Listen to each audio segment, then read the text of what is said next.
معانا النهارده ستارت اب جديده حققت نجاح كبير قوي مع كوفاوندر POV عمر عبد السلام. هو الموضوع ابتدى من عند 3 صحاب صغيرين، انا ومصطفى ومهاب. طيب لما كله يسيبها مين هيشتغل فيها؟ هنا؟ الشريك ده زي مراتك. يعني I would argue ان الشراكه اصعب من الجواز. اللي بيترقى ويكبر على فكره مش الشخص الاشطر، ولكن اللي بيعرف يكوميونيكيت للي حواليه ان هو الاشطر. لو تقدر توصفها في كلمه هتقول ايه؟ disappointing.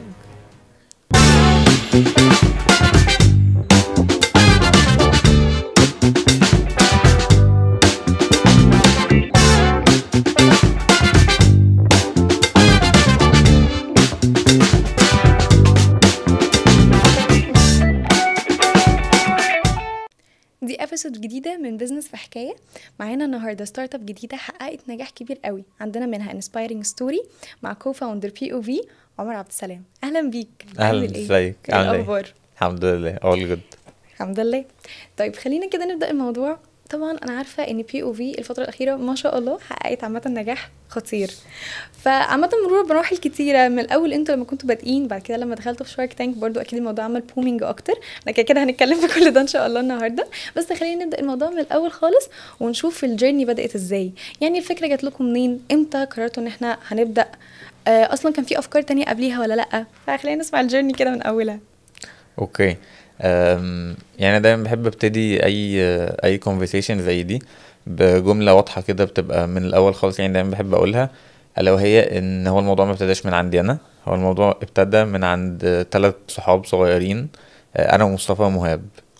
مصطفى ومهاب مش هما اللي شركائي، انا اللي شريكهم. بمعنى ايه؟ بمعنى ان مفيش اي حاجه ممكن كانت هتبقى حصلت او هتحصل ليها علاقه بالستارت اب دي من غير مجهودهم.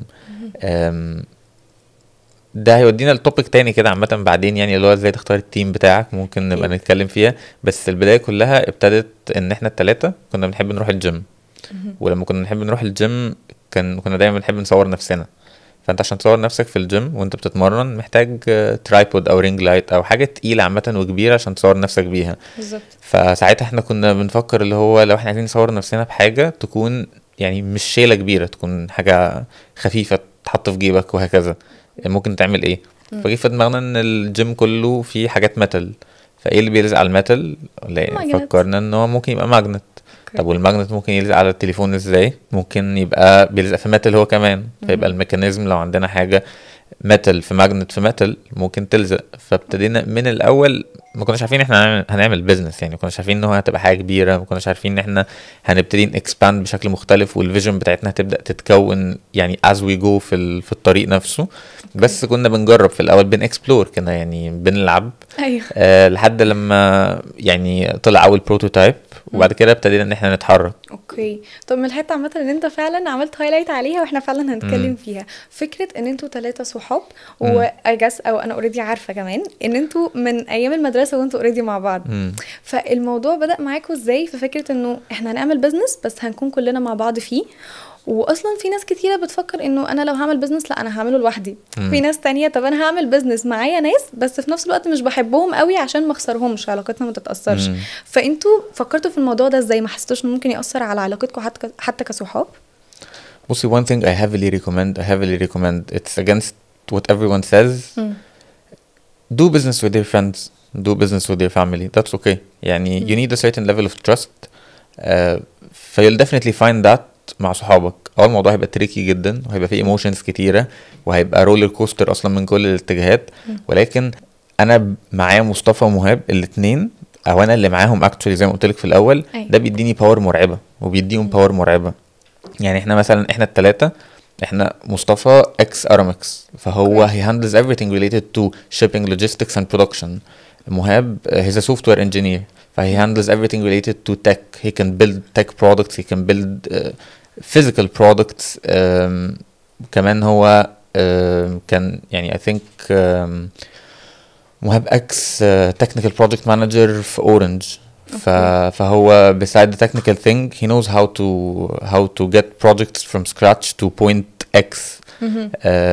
والناحية التالتة بقى أنا I handle strategy and marketing. I plan, I strategize, I promote for the product. فلما تبص عليها من بعيد كده هتلاقي ان في 3 اضلاع لمثلث بمنتهى البساطه اللي في الدنيا. one thinks of the product, one handles the operations of the product, one handles the marketing side of it. فانت you have a full cycle of a functioning business. خلي بالك ان الحاجات الضخمه قوي اللي انتوا بتشوفوها او اللي احنا كلنا بنشوفها عامه ما بتبنيش من شخص لوحده. بالظبط. يعني انت عايز تبني حاجه كويسه ممكن تعملها لوحدك، لو عايز تبني حاجه عظيمه لازم يكون معاك تيم. تيم اهم حاجه، اهم البرودكت، اهم الماركت، اهم من اي حاجه.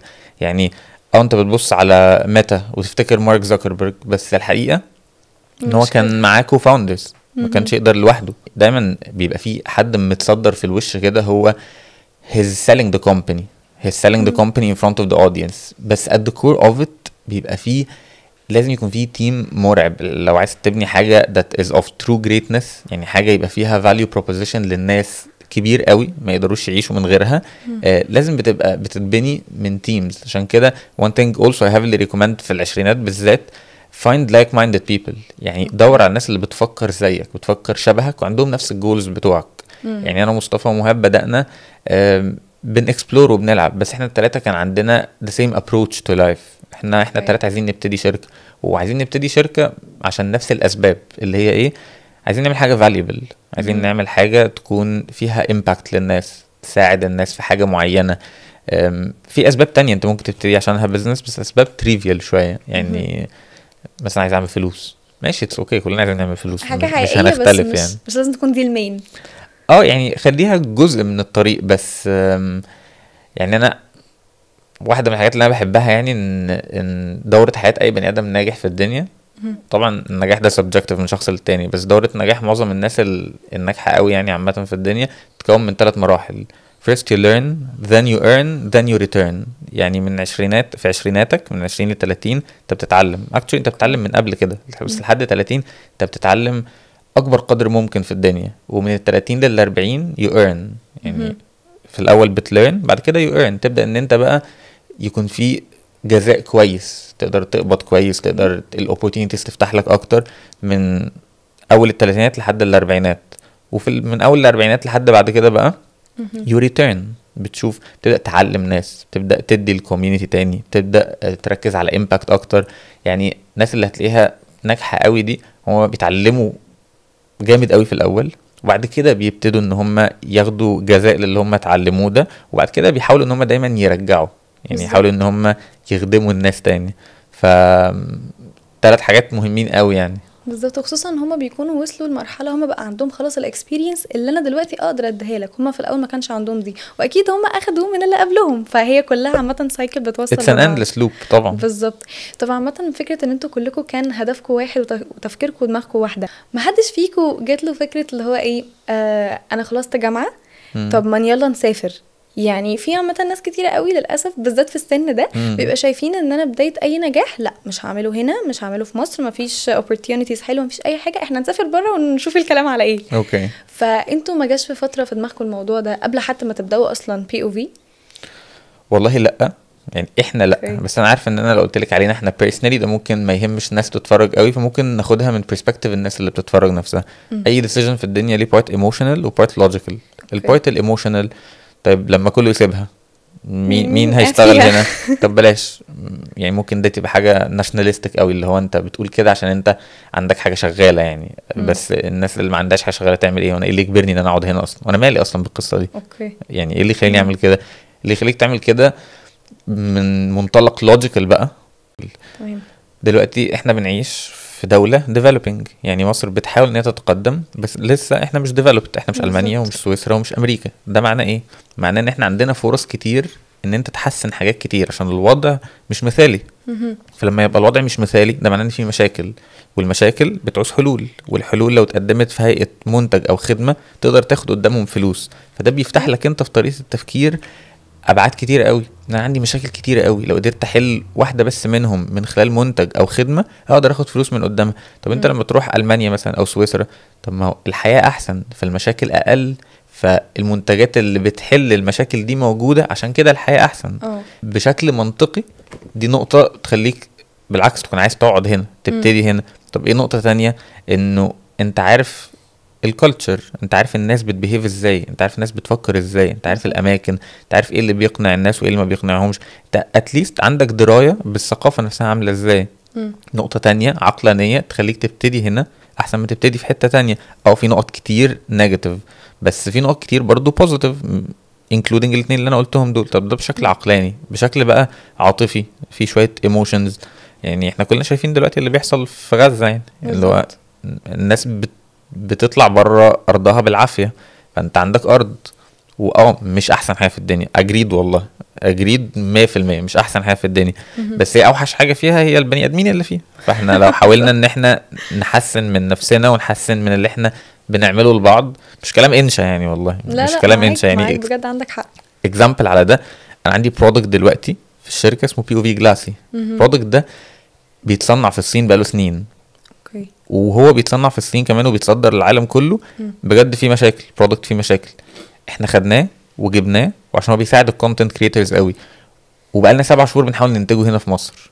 وبعد ما عملنا كل التست الممكنه، وانتوا عارفين هنا قد ايه الصناعيه والمصانع والورش والدنيا صعبه قوي، اول ما نزل السوق اتباع منه اكتر من 10,000 واحده. في نص الطريق عرفنا ان حصلت مشكله في الانتاج، فجزء من الحاجات اللي طلعت للناس في مشكله. نعمل ايه ساعتها؟ اسهل حل في الدنيا، طيب هنصنعه بره، هنروح نصنعه بره ونجيبه لكم هنا. زي 12,000 واحد بيعمل نفس البرودكت، هو بيبيعه هنا بس بيجي مستورد من بره. طب انا ليه بتعب نفسي واطلع عيني واعمل اسطمبه واجيب مكنه وكبس وعمال وصنايعيه ومشاكل؟ ليه؟ لمجرد بس ان انا بصحى كل يوم الصبح في فيجن واحده، هي فيجن واحده، ان انا عايز اصنع الحاجه هنا، انا عايز اعمل الحاجه اللي بتتباع مني تكون متصنعه هنا.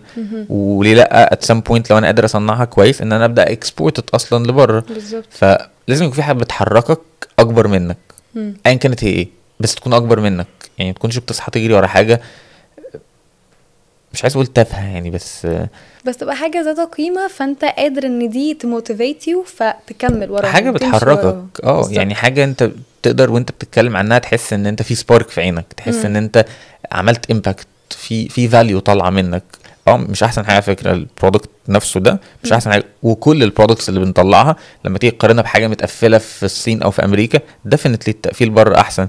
بس هل ده معناه ايه؟ يعني هروح اجيبهم كلهم من هناك؟ يعني البلد كلها بتتحرك في اتجاه ان هي بيقللوا الحاجات اللي بيستوردوها وعايزين يزودوا اللي بيصدروها، هروح انا اعمل العكس واقول خلاص انا. وحرفيا بنرجع نقول بقى اصل الدوله مش بتوفر لنا، اصل الدوله اصلا مش بتطلع لقدام، فانا هروح للدوله التانية اللي هي اوريدي قدام. طب هو فعلا على رايك يعني هو لو كله فكر كده، طب مين هيقعد فيها؟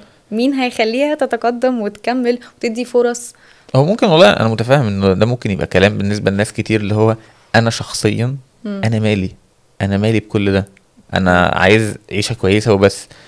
مفيش مشكله، انت تفكيرك ده فاليد، هو كويس، بس هو ومش هقول حتى ان هو تفكير نيجاتيف، بس هو مش هيخدمك، لان في الاول وفي الاخر هي مسؤوليه مين؟ يعني هي مسؤوليه مين ان انت حياتك وحشه او مرتبك قليل او مش عارف تعيش او مش عارف تتجوز او مش عارف تبتدي بيزنس؟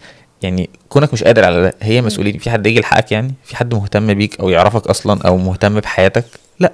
فانت بدل ما تفكر كده فكر في اللي هو طب في شويه بوينتس بوزيتيف هنا، طب انا لو استغلتهم ايه اللي هيحصل؟ على فكره ده موجود في كل حته. ما هو احنا developing nation دي يعني ايه؟ يعني احنا بنحاول نتقدم، يعني احنا عندنا مشاكل بالهبل كل يوم. اصحي الصبح كده امسكي كراسه وشوفي وانت بتعدي بكل مشاكل اليوم ايه منهم ممكن يتحل، هتلاقي ان في حلول ليهم، بس قدرتك على تقديم الحلول دي للناس كخدمه او منتج هو ده الصعب.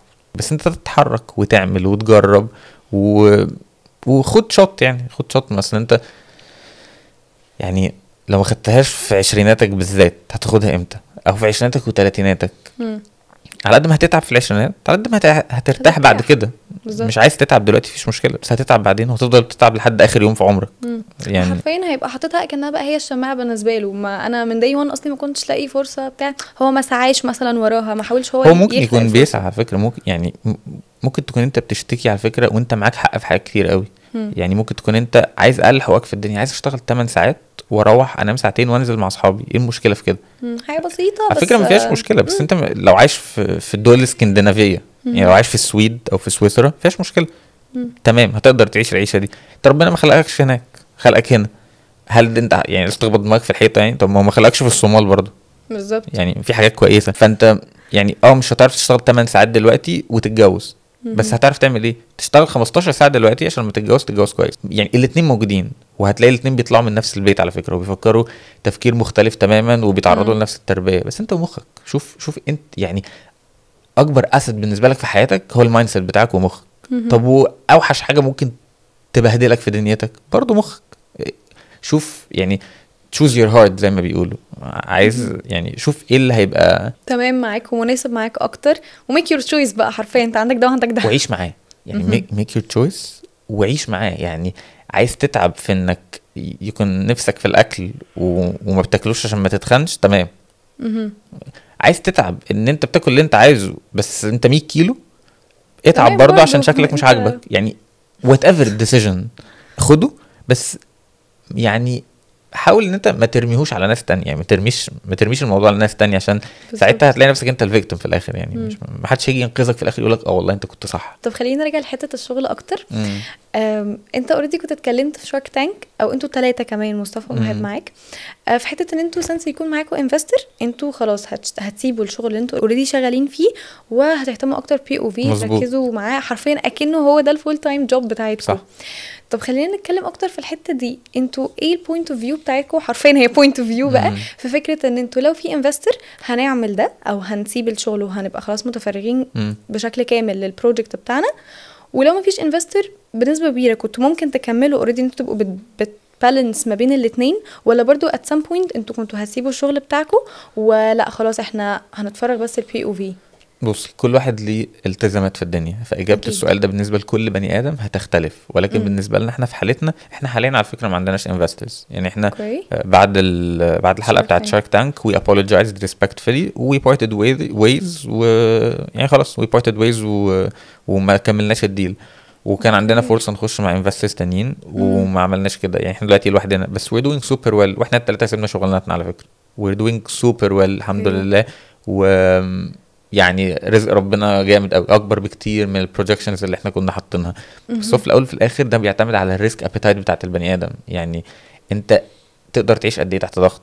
ناس الجامده قوي يقدروا يعيشوا مع فكره ان انا حياتي فيها ضغوطات، مضغوط ماديا. يعني انا مضغوط ان عندي مرتبات وعندي ايجار وعندي تامينات وعندي ضرايب وعندي بني ادمين معتمدين عليا وبيوتهم مفتوحه من خلالي ولازم ابقى ريسبونسبل. مفيش حد يصحيني ان انا اروح الشغل الساعه 9 الصبح، انا لازم ابقى على المكتب الساعه 7. مفيش حد يقول لي انت هتشتغل اكتر من 8 ساعات لو شغلك محتاجك. انا لازم اشتغل 15 16 ساعه كل يوم، وانا اصلا مش عارف الاوتكم ايه، مش عارف هيبقى في بيع ولا لا، مش عارف الشركه هتشتغل ولا لا. بس خلاص انا متسيستم على كده عشان عندي مسؤوليه معينه. فانت موضوع ان انت امتى تسيب شغلك ده بيعتمد على انت حالتك نفسها الشخصيه عامله ازاي. يعني انا هخطب مثلا، انا هخطب بس انا مفهمها كويس قوي قوي قوي قوي قوي قوي انه انا حياتي مختلفه وطموحاتي مختلفه ودنيتي مختلفه، وكل اللي بينطبق على الناس التانية في الدنيا ما بينطبقش عليا. عشان انا مش ببني سمول بيزنس ولا ببني ستور صغير ولا ببني حتى ستارت اب صغيره. انا بحاول ابني حاجه من الحاجات اللي ما بيبقاش فيه في الدنيا منها غير 2 3 4. ده بالتبعيه هيأثر على حياتك معايا في كل الاحوال. انا بشتغل 15 16 ساعه كل يوم، انا بشوفها كل شهر مره او كل شهرين مره. انا ممكن اجل قرايه فاتحه وخطوبه وفرح بالسنين. انا ممكن شهر ادخل 3 4 مليون جنيه والشهر التاني دخلش جنيه. على حسب يعني حياتك الشخصيه، على حسب ما تقدر ان انت تاخد ريسك قد ايه. فده مهم. ولازم برضو البارتنرز اللي تختارهم. يعني مهاب ومصطفى انت مش فاهمه هم جامدين ازاي، انت مش فاهمه هم اقوياء ازاي في اللي هم بيعملوه. لو انا جامد اكس، هم كل واحد فيهم جامد اكتر مني 10 اكس. احنا عندنا جولز مثلا، طموحات. احنا عايزين السنه دي نكسر 100 مليون جنيه في السيلز. احنا السنه اللي فاتت قافلين ب 25 مليون جنيه. فاللي وراها عايزين نقفل ب 250. فده مش التطور الطبيعي، ده مش الجروث ريت العادي. بس عندنا بلانز خزعبليه. ليه؟ لان انت لازم تختار برضو الناس اللي انت you're sharing the journey with. زي يعني الشريك ده زي مراتك. يعني I would argue ان الشراكة اصعب من الجواز. انا لسه مجربتش الجواز، اكيد صعب الصراحة. بس انا I would argue ان الشراكة اصعب من الجواز. عارفة لما تيجي تعدي الشارع بيقولك اسوأ حاجة تعملها انكم تعدوا الشارع اتنينات. ليه؟ لان انتوا تعدوا يكون عربية وهي جاية، اول لما هتشوفوها انتوا الاتنين في جزء من الثانية مخكم هيقول اخد خطوة لقدام اسبق العربية ولا اخد خطوة لورا. فلو انتوا بتعدوا انتوا الاتنين هتلاقي واحد راح ورا واحد راح قدام، فبوسيبيليتي انك تتخبط راحت من 50% ل 100%، بالظبط. ضربت في 2. نفس القصه بالظبط، ليها بيركس بتاعتها بس ليها التشالنجز بتاعتها برضو. يعني البارتنرشيب دي حاجه ليها داينامكس كده صعبه شويتين، بس worth it at least in my case worth it جدا يعني. اوكي، طب انت قلت عامه كم مفاجآت كتيره جدا حرفيا اكسكلوسيف كمان لينا. اول حاجه مبروك يا رب عامه تكمل على خير ويعني توصل وتحقق اللي نفسك فيه. دي اول بوينت. البوينت الثانيه انت اوريدي قلت ان انتوا الاوفر اللي جالكم من شارك تانك انتوا كده يعني لا ما كملتوش، والموضوع ده I guess ما تعرفش او ما فيش حتى السوشيال ميديا قوي يمكن عملت عليه بومينج زي بالظبط البومينج اللي حصل اصلا ساعه شارك تانك او ساعه الحلقه نفسها. فهو ايه الموضوع ده بقى؟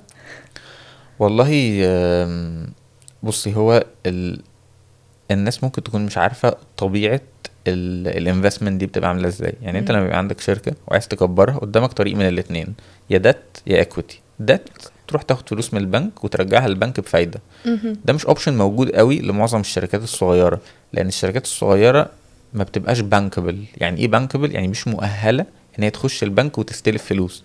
حلو. ليه؟ لان البنك بيتعامل مع حاجات مؤسسيه شويه، يعني عايز بيزنس عنده نوع من الريسك اقل شويه عشان يقدر ان هو يديله الفلوس ويبقى مرتاح انه البيزنس ده هيعرف يسدد. طبعا انت لما بتبتدي بيزنس في الاول ما بتبقاش عارف اي حاجه في اي حته، انت بتحاول وبتخبط، فانك تروح للبنك ده هيحط عليك لود جامد قوي، واغلب الظن مش هتعرف تاخد حاجه من البنك، لان البنك مش معمول ان هو يساعدك انت. في دلوقتي انيشيتيفز تساعد الناس اللي بتبدا، بس بتبقى برضو ليميتنج قوي. يعني مثلا لازم تكون انت بتصنع، ما ينفعش تكون بتتاجر. فليها شويه يعني بوينتس كده لازم تكون موجوده. فاوبشن انت تروح ورا الدات عشان تكبر شركتك، تاخد فلوس من خلال الدات، يعني من خلال الاقتراض، دي مش اسهل حاجه بالنسبه للشركات الصغيره، الشركات الناشئه يعني. طب الناحيه التانية ايه؟ الانفستمنت، وده اللي احنا بنشوفه في شارك تانك. انت بتروح لحد، عندك شركه مثلا، الشركه دي بتعمل عدد مع اكس مثلا من الفلوس، بتروح له بتقول له شاركني، اديني فلوس عشان اكبر اسرع، وده نوع وطبيعه البيزنس بتاعي، خليه جزء منه وهتجني ثماره كمان سنه او 2 أو 3. طب في الحاله دي بقى ايه اللي بيحصل؟ في الكيس بتاعه شارك تانك كل حاجه بتحصل على الهواء، الدسكشن والبيتشنج والبروسيس كلها يعني. في جزء كبير منها بقى بيحصل بعدها. ايه هو؟ ان انت اول لما فور اكزامبل لو انت خدت ديل، اللي بيحصل ان انت اول حاجه الانفستر ده بيعوز يبص على البيزنس بلان بتاعتك. يعني انت ايه خطتك للمرحله الجايه، وده حقه. ليه؟ عشان لو فيها حاجه يقدر يساعدك فيها، يقدر يقولك عليها فتعدل الخطه، لان هو بقى جزء من التيم بتاعك او بقى جزء من الشركه، فمن حقه طبعا ان هو يشوف الخطه دي ويبتدي ان هو يوافقك عليها يعني. تاني حاجه على طول بعد ما بتعمل ريفيوينج للبيزنس بلان، ودي اول خطوه، بيتعمل حاجه اسمها دو ديليجنس. ايه الدو ديليجنس ده؟ ان بمنتهى البساطه الحاجات اللي انت قلتها على الهوا، قلت ان هي حصلت، هو بس بيتاكد منها. بيتاكد ضرائبيا ومحاسبيا وقانونيا وكل حاجه، بيشوف الارقام والحاجات اللي انت قلت عليها دي حقيقيه فعلا ولا لا. وانت كمان ممكن تعمل الدو ديليجنس بتاعك عليه، هو هل هو بيدي الفلوس فعلا، هل هو بيديها في مواعيدها. تقدروا انتوا الاثنين بالبلدي كده بتسالوا على بعض. ماشي، اوكي، مفهومه دي. تالت حاجه، يعني الاول الريفيوينج للبزنس بلان دي ستيب 1. ستيب 2 بتبدا ان انت تعمل دو ديليجنس انت والانفستر. ستيب 3 انك بتكتب حاجه اسمها تيرم شيت. التيرم شيت ده بمنتهى البساطه بيحدد الرولز، الوظائف بتاعت كل واحد. يعني مين هيعمل ايه في الشركه دي، مش مين هيعمل ايه كشغل، مين هيعمل ايه منك انت والانفستر، بمعنى تفاصيل الشراكه بيننا هتبقى عامله ازاي، انت هتديني فلوس امتى، وانا مطالب ان انا يعني اكنه عقد بيني وبينك كده، بيقول انا ايه التزاماتي وواجباتي وانت ايه التزاماتك وواجباتك. ستيب نمبر 4 انك بنكتب حاجه اسمها شير هولدرز اجريمنت، اتفاقيه ما بين ملاك الاسهم في الشركه. بنكتب مين يمتلك ايه في الشركه دي، واحنا الاثنين موافقين على ايه في الاتفاق ما بيننا. بس كده. دول 4 خطوات. وانس ان هم بيتعملوا بتبتدوا ان انتوا بقى تمضوا الورق المطلوب، اللي هو مثلا هو بيدخل معاك في السجل التجاري وبتعدل صحيفه الاستثمار. دي حاجات كلها قانونيه يعني. بس بيبدا ان هو يكون بيدخل معاك على الورق يعني. فطبعا دي 4 مراحل لو وانتوا بتعدوا بيها بعد ما خدت ديل من اي حد ما كملتش، فالمستثمر وصاحب الشركه بيروحوا في اتجاهات مختلفه. لكن ده ما بيبقاش معناه يعني ان في مشكله من طرف من الطرفين. يعني بالعكس، احنا لما قعدنا مع مستر ايمن عباس he was extremely respectful يعني such a lovely guy يعني we parted ways on very good terms. فملهاش علاقة يعني، ممكن يبقى بس اختلاف في الفيجنز مش اكتر. طب خلينا برضو نقول حاجة من البوينت دي، انتوا كنتوا رايحين وعاملين حسابكم اصلا ان انتوا هتكسبوا، يعني حاطين في الاكسبكتيشنز بنسبة مثلا كام في المية انه انا هخرج بديل، او بنسبة كام في المية ان انا برضو عادي هروح اخد اكسبيرينس بس ممكن ما تكملش؟ بصي هو كل حاجة توفيق من عند ربنا، كل حاجة في الدنيا توفيق من عند ربنا. أوكي، بس انا what I do for a living is pitching, sales and pitching. فانا I know my way around this. I've been doing so for a lot of years. كان عندي شركة اصلا بتساعد الناس ازاي يعملوا presentations، ازاي يتغلبوا على خوفهم من الببليك سبيكينج، من اول وانت طالب في مدرسة لحد وانت في الجامعة، لحد لما بتتخرج وتتعين، لحد ما تبقى عايز تترقى، لحد ما تبقى في ليفل كبير في الشركة. فانا كنت بعلم الناس وبمرنهم ازاي يعملوا presentations، وبعلم الانتربرينورز ازاي يبيتشوا للانفسترز علشان يقنعوهم بالفكرة بتاعتهم. كان اختبار كويس يعني، كان تيست كويس بالنسبة لي، اللي هو am I as good as I initially think يعني ولا لا. كانت لذيذة. انا فاهماك عامة، بس عايزة اقولك ان انت فعلا كنت خطير وانت بجد على الستيج او بتعمل بيتشنج او كده. حتى هما يعني اتكلموا عن ده، هما الاول كانوا بيتكلموا، يعني احمد طارق بالذات كان بيقول انا الاول لو شفت بس برودكت زي كده من سوشيال ميديا او اي حاجه ممكن عادي اسكرول او كده مركزش، بس بجد سبحان الله انت اول ما اتكلمت وعرضت البوينت اوف فيو بتاعتك وليه عملته كده ومين ممكن يكون مهتم، حطيت حرفيا قدامه الصوره كلها كامله، هو في منت لما غير وجهه نظره. ففعلا بجد دي بوينت مهمه قوي. هو يعني هو توفيق من عند ربنا ديفينتلي اول حاجه، وتاني حاجه طبعا يعني it goes for everything in life. يعني انت مهم قوي انك تبقى شاطر في اللي انت بتعمله، ايا كان انت بتعمل ايه، ايا كانت وظيفتك في الدنيا. بس حاجه equally important ما كانتش اهم، ان انت تكون بتعرف توصل للناس قد ايه انت شاطر في اللي انت بتعمله. اللي بيترقى ويكبر على فكره مش الشخص الاشطر، ولكن اللي بيعرف يكوميونيكيت للي حواليه ان هو الاشطر. يفيد على كل حاجه، بتبيع شركتك، بتبيع منتجك، بتبيع خدمتك، في كل الاحوال communication skills والpresentation skills بتاعتك لازم تبقى on point. يعني لازم تتعلم ازاي تتكلم وازاي تكتب وازاي تتواصل مع الناس وازاي توصل فكرتك وازاي تقنع حد بحاجه، وتتعلم الكلام ده بدري في التوينتيز بتاعتك، علشان مفيش وقت تتعلمه بعدين تكون opportunity راحت. قارني من حد في الثلاثينات وحد لسه متخرج، هتلاقي في فرق في الانرجي رهيب. بعد 10 سنين في اي سوق عمل تلاقي اللي لسه متخرج ده عايز يكسر الدنيا، عايز يعمل ويعمل ويعمل ويعمل، الا طبعا من رحم ربي يعني، الا الناس اللي هي بتكون دريفن قوي. في اكزامبلز يعني محمد فريد خميس ومحمود العربي وربنا يرحمهم، يعني الناس كانت بتشتغل لاخر لحظه، يعني بتشتغل وهي عندها 80 سنه وبيشتغلوا، يعني حجم الامباكت اللي عملوه مرعب. يعني جربي تتفرجي على النساجون الشرقيون المصنع بتاعهم كده في طريق اسماعيليه، اصلا مش هتعرفي تشوفي اوله من اخره، وفي الاول وفي الاخر مصنع، بس ايه، اكبر مصنع سجاد في العالم. رعب، ليفل مرعب.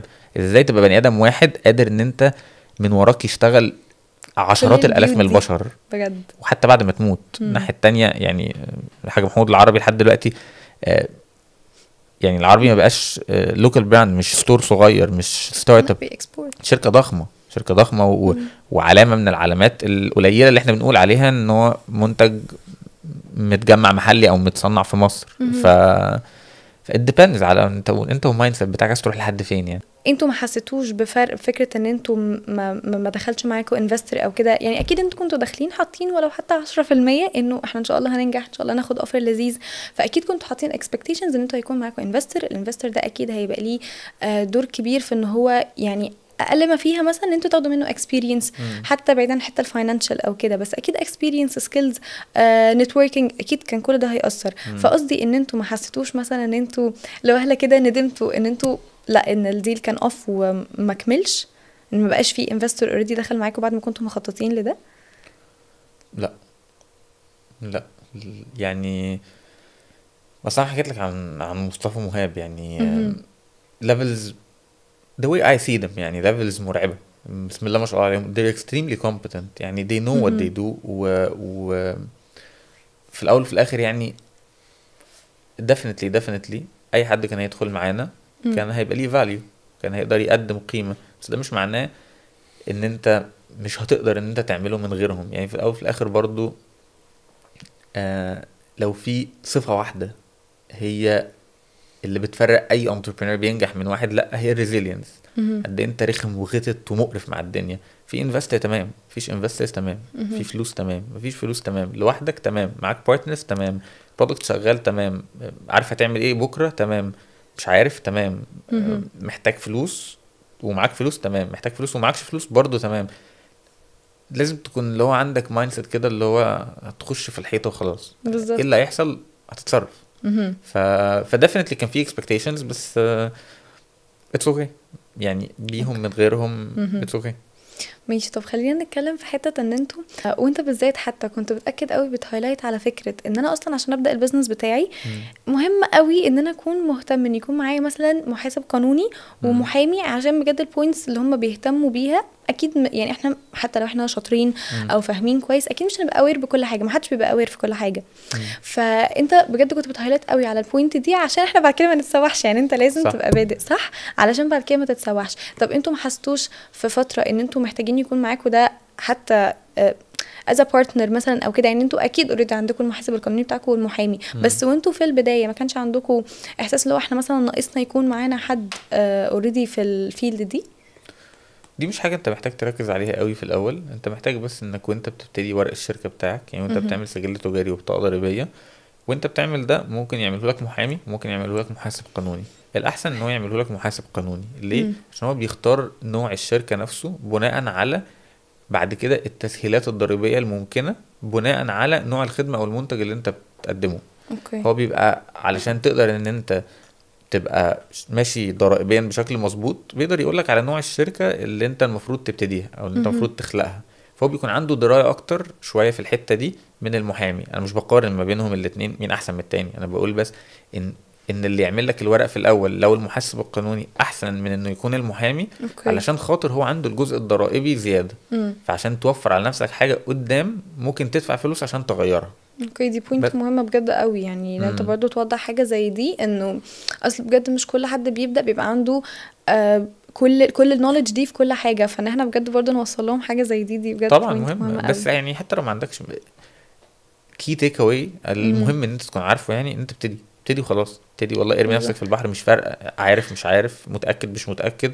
لو ده اللي انت عايز تعمله في الدنيا، لو دي الحاجه اللي بتصحيك كل يوم وانت تمام بسطاك، ابتدي وخلاص. ابتدي ايه يعني جربت مع محامي يعني وغلطت، عملت الشركه غلط عادي مش مشكله، اللي وراها ان شاء الله هتظبط. 9 من كل 10 ستارت ابس في الدنيا بيفشلوا اصلا، ما بيعدوش ماركت 3 سنين. ليه؟ لان البروسيس بجد صعبه قوي، بروسيس لونلي انك تبتدي يعني تبتدي حاجه لوحدك دي او تبتدي بيزنس دي. ده مش حاجه سهله. انت بتشتغلش 8 ساعات و7 ساعات و5 ساعات. انا بشتغل 15 16 ساعه بقالي 5 6 سنين، اكتر من 5 6 سنين. انا ما سافرتش بقالي 5 سنين اصلا، مش شفتش البحر. يعني انت بتعيش حياه تانية مختلفه خالص، بتعيش تجري حوالين نفسك وبتعمل 100 شغلانه وبتعيش دنيا غريبه يعني.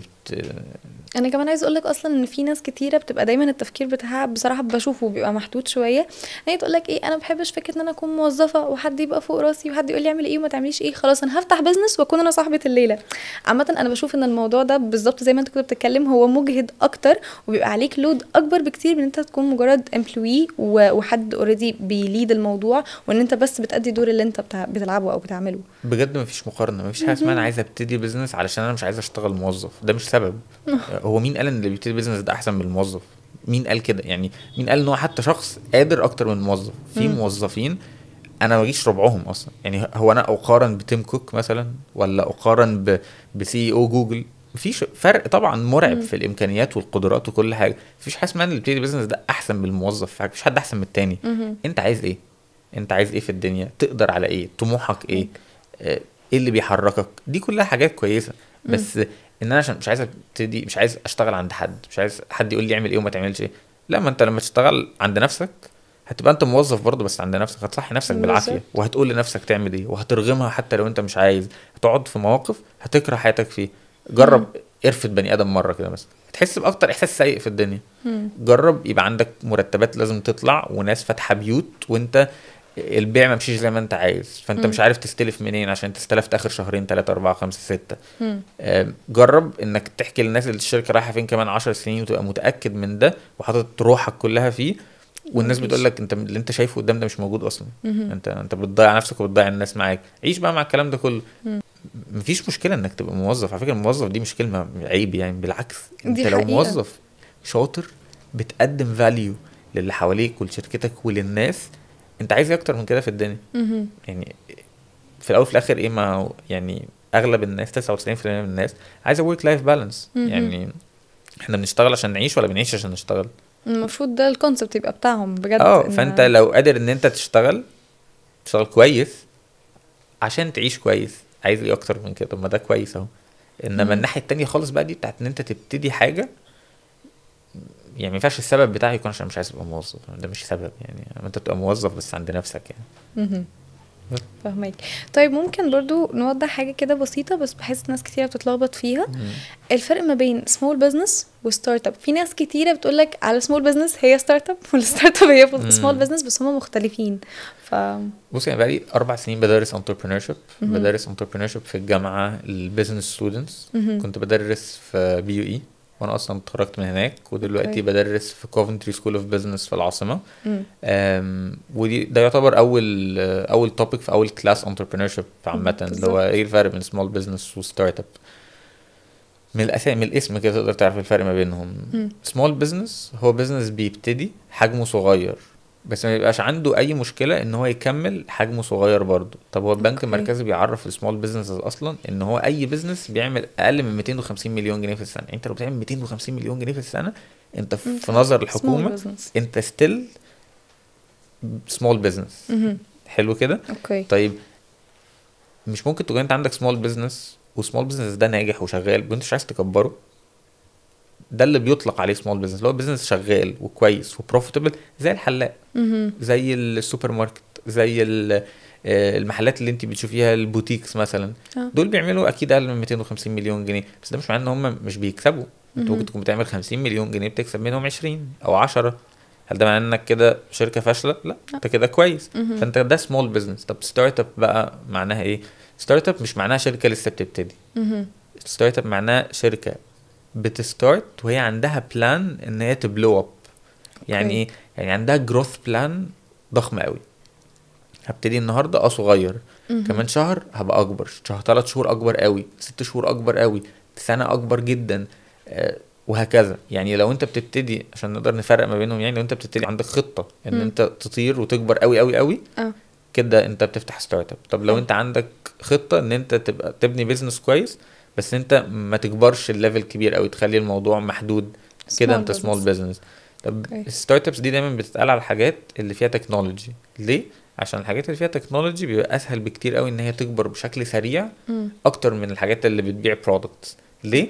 عشان عمليه تصنيع اي منتج في الدنيا بتاخد يعني ريلاتيفلي وقت اكبر من عمليه بناء تكنولوجي يعني. وبتقدر ان انت بقى تسكيل لبلاد كتيرة بشكل أسرع من لو أنت بتعمل برودكت ملموس فيزيكال يعني. فده يعتبر الفرق ما بين الاثنين. وضحت عامة تحفة. طيب عامة أنا عايزة أخرج برضو من مود الشغل ده شوية وندخل في حاجة شوية بيرسونال. أنا عندي معلومات إن أنت اوريدي من زمان يعني ما كنتش حاطط قوي في دماغك إن أنا هحط لنفسي كارير وأركز في دراستي وكده. يعني حرفيا أنت عندك inspiring story أنا حابة جدا إن أنا أسمعها، حتى من أيام من أنت في ثانوية عامة. فقول لنا إيه الدنيا دي؟ والله أنا في ثانوية عامة جبت 66%. دخلت علمي رياضة لمجرد ان صحابي كانوا داخلين علمي رياضة. جبت في الماث 60/120.